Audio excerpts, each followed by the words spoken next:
Where were you when you saw your sister die, or when your sister died? Where were you? You were here in this tree? I just went away from home because I live in a family of 15, okay? Can you hear me? Yeah, hi. You guys have kids in the house? Yes. Okay, do you mind if we come in and just take a look, make sure everybody's safe and everything's okay?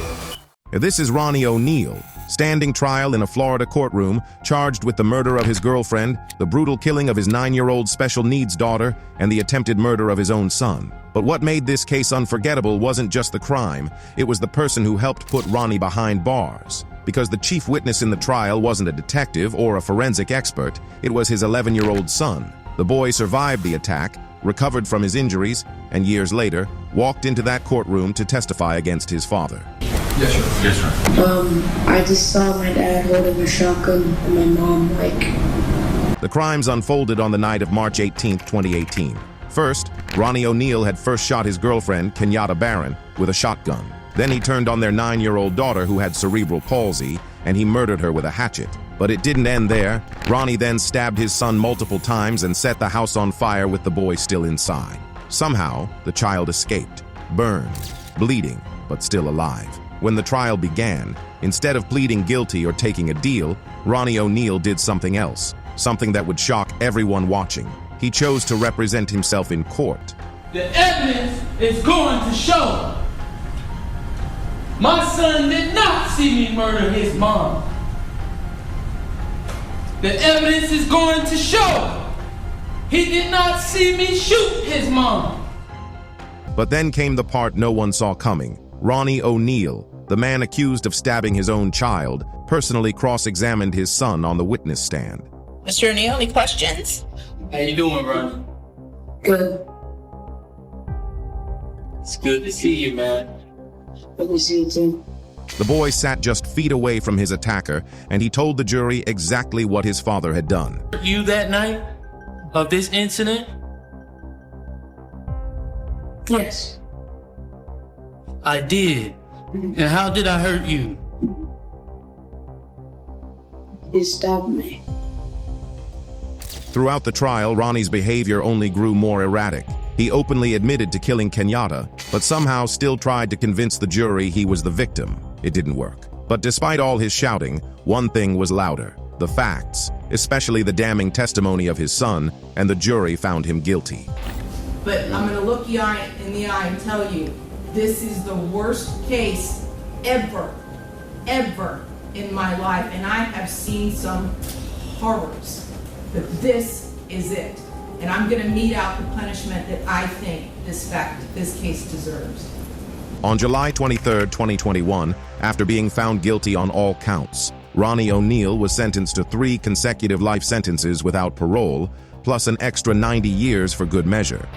As count 1, Mr. O'Neal, I will adjudicate you guilty, sentence you to life in prison with a minimum mandatory of life in prison without the possibility of parole. And Ronnie O'Neal's son, who survived the attacks of that deadly night, would go on to be adopted by the detective who investigated the case. Ronnie O'Neal's son survived a stabbing, fire, and then had to face the man who did it in court. But how does that compare to a child who was locked in a windowless box and still found the strength to testify against his own father? Did the room have a bathroom or access to the bathroom? It had a bucket for my urine and feces, but that was basically it. Okay. This is Timothy Ferriter, standing trial in Florida for the charges of aggravated child abuse in one of the most terrifying child abuse cases to ever reach a courtroom. Authorities say it all came to light in January 2022 when the boy ran away from home. What police found after that would horrify even seasoned officers.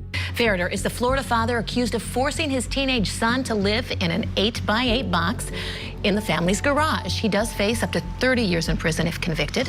Hidden in the family's garage was a small windowless room that locked from the outside. Inside was a bare mattress on the floor, a bucket used as a toilet, and a surveillance camera aimed at the child's every move. The footage became a key piece of evidence, but the real blow came when the boy himself stepped into the courtroom.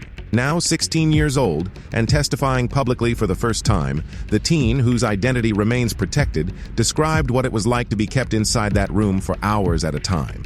Who was the person in your family who was in charge of setting the rules? Tim. Okay. Who was the person in your family that was in charge of deciding kind of what kind of punishment you would get? Tim. And who was the one that kind of decided how you would be treated, the person in charge? Tim. He testified before the court that he was let out only for school or to do chores, and when nature called, there was no bathroom for him. Did the room have a bathroom or access to the bathroom? It had a bucket for my urine and feces, but that was basically it. Okay. He told the court that a security camera had been installed in the room to monitor him at all times, proof of just how far the control went. The person outside the room watching on the Ring camera could talk to you inside the room? Yes, by the click of a button. So they would have to click on something in order to hear them. And they could also potentially hear what you would say. Yes. But he wasn't the only one who came forward. His sister, also adopted, took the stand and confirmed what her brother had said. She painted the details of the abuse, saying that she saw the defendant grab her brother by the neck and sometimes was even physically abusive to him. And just when it seemed the facts couldn't be more damning, prosecutors showed the jury hours of surveillance footage, some of it showing Timothy Ferriter himself installing the camera that would later spy on his son. The defense tried to push a different narrative, pointing to the boy's behavior in school. He walked to the front of the class and started to say things where I quickly realized he was not sent by another teacher. He to humiliate her in front of the whole class. He made her cry. They claimed Ferriter was just a strict parent trying to discipline a difficult child. This case is not about whether or not Tim Ferriter made the right choice. Because I will be the first to tell you, the defense will be the first to tell you that he did not. But what it is about is the difficulty of parenting. But the footage presented by the prosecution painted a clear picture. What that boy endured went far beyond any acceptable form of discipline. Julie, the lights have just now come on, and what we're seeing is the son, the Ferriter's son. He's putting on clothes, taking off clothes, changing his shirt, moving things around the room. And it really emphasizes for this jury, and I'm sure the state wants to emphasize this for them, that he lived out his daily life here. The jury came back with one clear verdict. Verdict. We, the jury, find as follows. As to count 1, we find the defendant guilty of aggravated child abuse as charged in the information. Right before sentencing, Timothy addresses his son in court. Ron, I love you. Your mama loves you. We're all very sorry for everything. Everything you have gone through, and everything you continue to go through. I'm empathetic to where you're placed now. I did all that I could to help you avoid that. He was sentenced to 5 years in prison, followed by 5 years of probation, with additional court orders to complete anger management, attend parenting classes, and undergo a full mental health evaluation. Living in a garage cell under 24-hour surveillance is harrowing enough. But what about a boy who testified against his own parents for the murder of his own brother? This is Daniel and Jessica Groves, a couple on trial for the murder of their 4-month-old son, Dylan. It all began on June 12, 2019, when after months of searching, the body of 4-month-old Dylan Groves was discovered at the bottom of a 30-foot well in Otway, Ohio. He had been placed inside 2 plastic milk crates, chained together and weighed down with stones, wrapped in plastic, duct tape, and blankets, and left to decompose. The autopsy revealed a horrifying story. Multiple fractures to Dylan's skull, ribs, arms, and legs, at different stages of healing. The doctors also discovered methamphetamine and amphetamine in his system. His death was ruled homicidal violence. In court, the prosecution lined up a number of witnesses, caseworkers, nurses, Dylan's foster mother, and detectives who investigated the crime. But the moment that shook the courtroom came from Daniel Groves Jr., their older son, who took the stand to testify against his own parents. He testified that he saw baby Dylan with swelling and bruises to the head, and then he just stopped seeing him altogether. Would you tell the jury, did you ever see Dylan with any injuries? He did have some swelling in his head, but otherwise I did not see any injuries upon his body. Was his head bruised in any way? It appeared bruised, yes. Okay, when you say it appeared bruised, tell them what you saw. Like blackened and purple what you would imagine as a bruise. He also told the court that he also provided urine samples so that his parents would pass their court-mandated drug test. When we talked before, and I'm going to ask you in here for the jury, was there a time when you were asked to give urine to either of your parents? Yes. A boy helped expose the nightmare happening inside his home. During the victim impact statement, Dylan's foster mother took the stand and addressed the court. From the moment I picked up Dylan from the hospital, I loved him.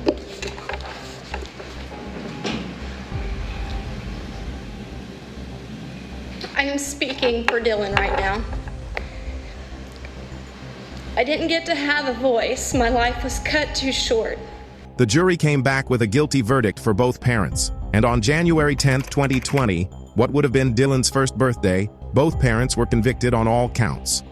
The jury has returned verdicts of guilty against the defendant Daniel Groves as to counts 2 through 11, and returned verdicts of guilty as the defendant Jessica Groves on counts 1 through 11 as charged. Daniel and Jessica Groves were sentenced to life in prison. The Grovers had to face their teenage son in their murder trial. But how does that compare to a 6-year-old boy whose words alone turned a tragic accident into a murder case? This is Amanda Lewis, a mother on trial in Florida, charged with first-degree felony murder and aggravated child abuse for the death of her 7-year-old daughter, Adriana Hutto. It all began on August 8, 2007, when Amanda made a frantic 911 call. She told dispatchers she had just found her daughter unconscious in their backyard pool and didn't know how long she had been underwater. 911. 911. I need an ambulance. What's wrong, ma'am? My daughter fell in the pool and she's not breathing. Where at, ma'am? In Esto. Ma'am, what's your address? 3343 First Avenue South. 3343 First Avenue South. Yes. Adriana was rushed to Bay Medical Hospital in Panama City, Florida, where she was pronounced dead. Authorities initially ruled it an accidental drowning. That is, until AJ's step-grandfather walked into the police station the next day with the deceased child's brother, AJ. And what the child told authorities changed everything. According to AJ, his mother had gotten angry that day, and that he saw her dunked Adriana underwater multiple times as punishment, and that his sister never came back up. His words turned what had simply looked like an unfortunate accident into a potential murder investigation. Later that day, AJ was re-interviewed by a female officer with experience in handling child witnesses. Now, AJ said he didn't actually see his mother kill Adriana, that he only heard her scream, and then that he saw the entire thing from a tree beside the trash can. Where were you when you saw your sister die, or when your sister died? Where were you? You were here in this tree? Yes, sir. Did you stay in the tree, or did you move anywhere?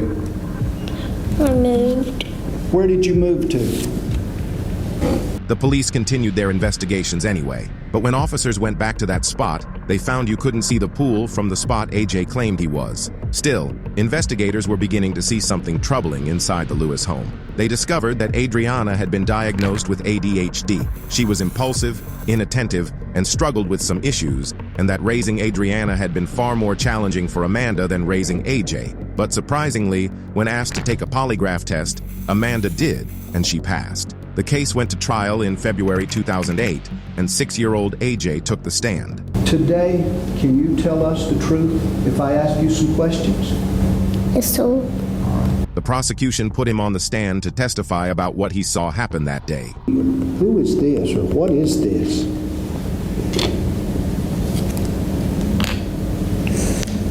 My mama. Okay. And what is she doing? Killing my sister. Where was your sister when you were there? Where was your mama when you were there? Right there? Ever go over and see your sister in the pool? Yes, sir. Tell me about that. When did you go over there? I can't remember. All right. The prosecution also pointed to Adriana's injuries on her forehead, which collaborated with AJ's testimony. But the defense attorney pushed back. What the state posits is that no, this is a much more complicated affair. And the only witness that they can offer to support a claim of homicide is, of course, A.J. Hutto. Now, his story is very convoluted. It's very inconsistent. But when Amanda herself got on the witness dock, the prosecution did not hold back with the questions. And I had a black permanent marker in the console of my car, and she got that marker, and all through my car, she wrote with permanent marker. Just wrote all over the inside of the car? Yes, sir. That made you mad? It did, yes, sir. Okay. Did you lose your cool and beat her for doing that? I didn't beat her, but yes, I did spank her. And you told your co-workers about you were upset about that? Yes, sir. And you said, I could kill her. That's what they said. Yes, sir, I did. Did you say that? Did you mean it? Not in that form, no, sir. The investigating officers had noted the bedrooms were messy and smelled of urine, and more importantly, there were no visible children's toys, and the prosecution asked Amanda about it. Why did you take their kid toys away? I had on numerous occasions a week prior to taking the toys to try to get them to clean the room, and they wouldn't, so I took their toys. As soon, it became a question of who the jury believed. A little boy sitting on the stand in open court. That's troubling enough. But now imagine that the story he has to tell is one that could rob him of his mother forever. But is his version of a frantic few minutes the truth, or is it embellished by his 7-year-old imagination or someone else's? Your mama did this. Who is your mama? Amanda Lewis. Okay. Is she in this room today? Yes, sir. Where is she? Can you point her out and show the judge where she is? She's right here. The grieving mother or a 7-year-old boy? Miss Lewis, did you drown Adriana? No, I didn't. But the jury believed AG, and after just 4 days of testimony and less than 2 hours of deliberation, the verdict came in. We, the jury, find as follows as to the defendant, Amanda Elaine Lewis, as to count 1 in this case. The defendant is guilty as charged of first-degree felony murder. Amanda Lewis was convicted of first-degree felony murder and aggravated child abuse. She was sentenced to life in prison without the possibility of parole. A 6-year-old as a key witness might be unusual, but here is a 17-year-old whose testimony brought decades of abuse to light. This is David and Louise Turpin, and they are in court, facing multiple charges of child abuse, false imprisonment, torture, and neglect. On January 14, 2018, 17-year-old Jordan Turpin had slipped away from her home, escaping through a window. Once on the streets, she dialed 911 with the cell phone she was with. I just ran away from home because I lived in a family of 15, okay? Can you hear me? And we have abusing parents. Did you hear that? The operator soon realized this was no ordinary call. They throw us across, they like to throw us across the room. They pull our hair, they yank out our hair. I have my 2 little sisters right now are chained up. Jordan would list off the ages of the people in the house. He's 2. He's 11, 12, 14, 16. I'm 17, 18, 19, 20, 22, 23, 20, I think 5, 29. When the deputy, who had been alerted by the operator, pulled up to where Jordan was waiting to be rescued, the teenager, who had never talked to a stranger before, had an incredible story to tell him. Okay. They're chained up because they stole Mother's food. But I'm sorry if I talk too much. Okay. I've never talked to anybody out there, so I've never been alone with a person, so this is very hard for me to talk. Not sure what to make of this, the officer asks Jordan if she has pictures of this abuse. Yes, but they're in here. Okay. I don't have proof of everything, but I have proof that my sisters are chained up. So see? She doesn't seem to know the word bruised. You can look at that. See, those are the places that make it on that. And see how dirty she is? We are so filthy. Those pictures taken by Jordan were all the officer needed to know that this was not a joke, and he immediately took her into custody. The very next day, police showed up at the Harpins' house. We got a call for a check the welfare here at your house. So for what? Check the welfare. So just basically check on everybody, make sure everybody's okay. Yeah, why? Do you guys have kids in the house? Yes. Okay, do you mind if we come in and just take a look, make sure everybody's safe and everything's okay?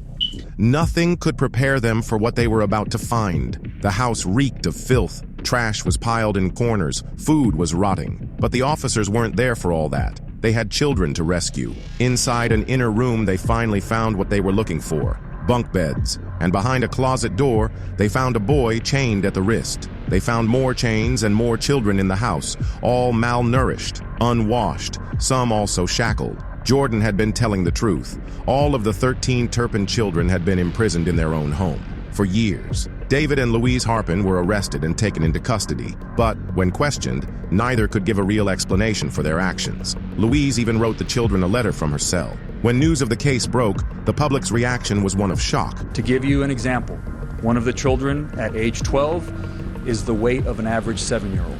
That's while the Turpin children didn't testify during the trial, the evidence was overwhelming. Jordan's 911 call.